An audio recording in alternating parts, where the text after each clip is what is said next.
Теперь я обращаюсь к туркменскому народу, который живет за пределами Туркменистана и в Туркмении. Только мы сами можем себе помочь. Пожалуйста, выходите. Вы уже потеряли все. Вы потеряли свободу, вы потеряли своих родных, вы потеряли свои дома, вы потеряли свое слово, вы потеряли свой голос.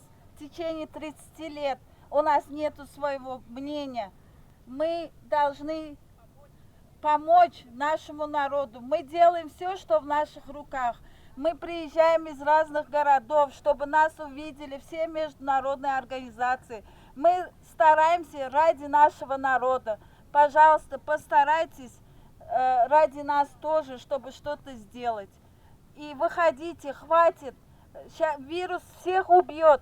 У наших людей из-за того, что нет денег, из-за того, что нет нормальных продуктов, витаминов, у всех иммунитет, не у всех, но почти у всех иммунитет слабый. Если вы заразитесь коронавирусом, он от вас просто так не уйдет.